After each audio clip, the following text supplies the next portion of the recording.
What's up, everybody? It's the homie Truth Teller, the street reporter, and people saying, Truth, there's something going on right now between OTF and 600. You need to go to the board, break this down, and explain to us. We thought they was one. We thought it was all love. What is going on? You know, we all seen the incident, and I understand certain scenarios like this be crazy. People always run up on me and ask me these type of aggressive questions.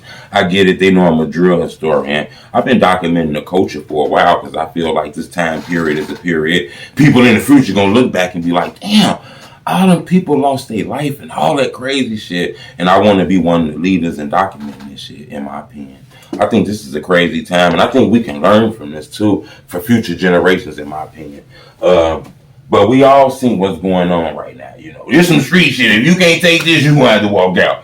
But we all see it. Varney, Memo600 got the beefing on the internet. That was real strong. We seen that Varney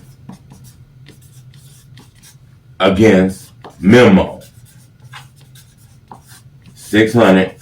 He's OTF, okay? Now, we all seen this. This was on Clubhouse. This was one of the first, my spelling off. This is one of the first glimpses, in my opinion. I'm in here spelling shit I shouldn't spell. This is one of the first glimpses into the whole OTF camp. We ain't really ever really seen turmoil inside of their camp. You know, they keep a lot of that quiet. A lot of times we see beef with like the other camps and shit like that. We done seen plenty of beefs amongst like Lil J and his homeboys. And like once upon a time, 05 when Young Money was cool with STL. It was all love. And we seen arguments and beef with them and things like that, you know. So, you know, most of the time we seen the beef on the other side. We seen the glimpse inside of this. That conversation sounded very dangerous. I want to be honest with you. It sounded very dangerous. You know, but then again, it also sounded like these were brothers. You know, so sometimes you can't confuse danger with brothers. But I ain't gonna lie, I heard the conversation. Conversation talked about death, all kind of shit, lying on my name, talking crazy. I even heard a part of the conversation where I think Memo didn't want to get in the front seat because you get what I'm saying? He didn't want to get in the front seat because the motherfucker behind him could have. It just got very, very crazy. That conversation was very, very wild, okay? That was one of the first things I noticed. When I looked at that, I said, man, this shit could get dangerous. These are homeboys. What the fuck? Then a couple days later, we see Booka 600. He does a tweet and delete. Now, we all know a tweet and delete. That's a message within a message, okay? He got a tweet and delete that says most people from his neighborhood, his old neighborhood is pussies. Okay? Then he also says he can't vouch for the rat lovers.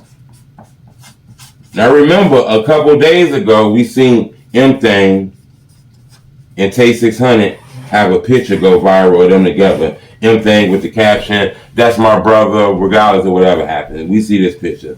Now we know about rumors of Tay600 that went on and say, you know, he told or whatever, those are rumors. So we kind of feel like he's pointing this towards Tay, even though Tay didn't feel like he done proved himself that he ain't got nothing to do with this. But Booka is saying this, people is saying Booka is talking about Tay, okay?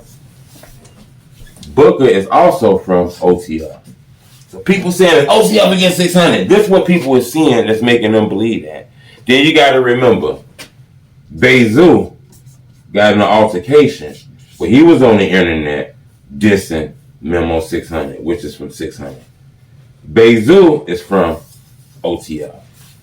Okay? We all seen that. Not only that, rumors came out that I guess Bezu named him somebody up for a Steve drive chain that was part of 600.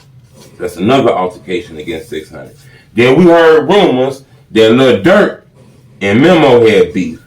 Even though Memo said that was his brother and he loved him and shit like that. We heard these rumors, okay? So we've been seeing the OTF 600 getting in a lot of issues, even though Booka is from 600. Okay? That's what people see. Me personally, when I looked into this, now to give you my opinion, you know, this is my opinion. Everybody ain't got the same opinion.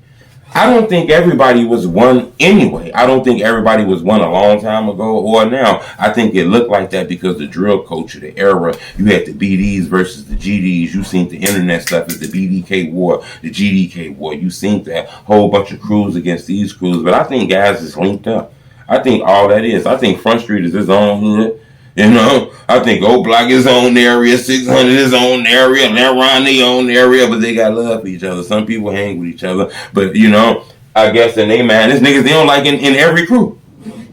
We heard Varney talk about beef with O Block and shit like that. We heard that come out of Varney mouth. Okay, so we understand that everybody wasn't one. In my opinion, I think it's every man for themselves.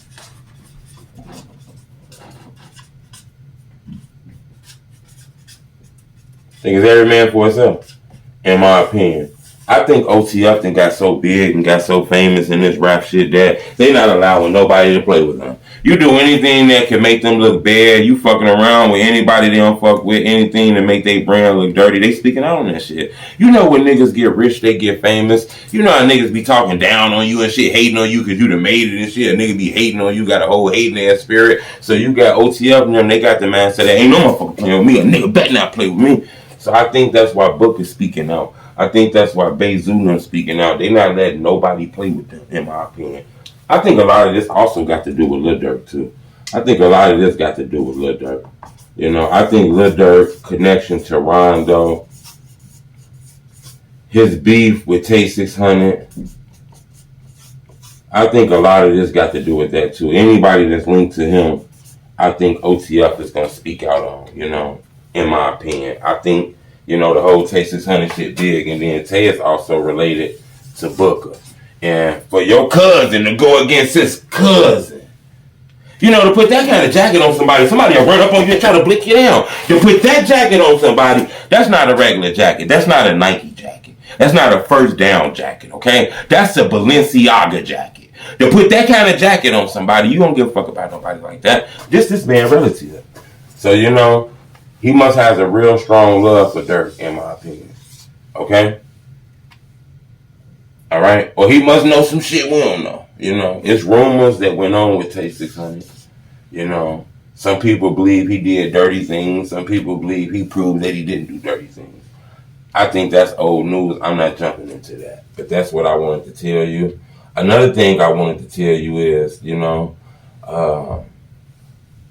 normally when you get to the internet and you talk about shit like this situation here, you know, Memo and Varney, they went to Clubhouse and they couldn't control themselves. Normally you can control yourself so the fans don't be all in your business.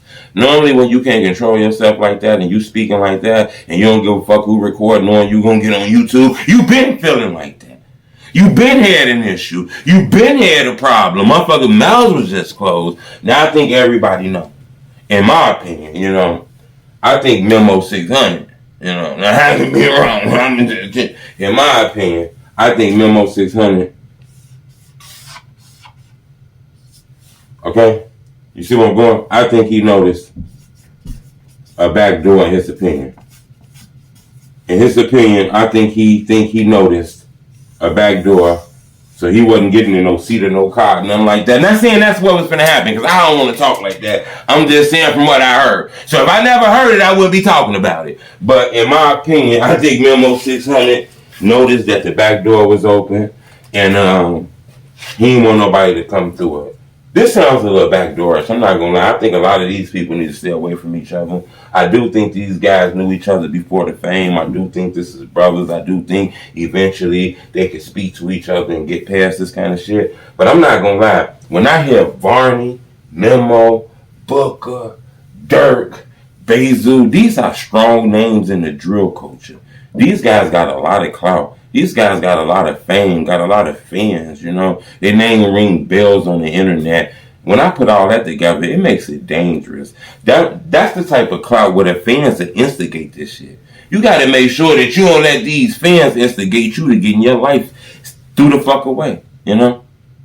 Because I'm not gonna lie, you know, when I seen that on the internet, it was on damn near 50,000 YouTube channels. But people was asking me, is it a problem between 600 and OTF?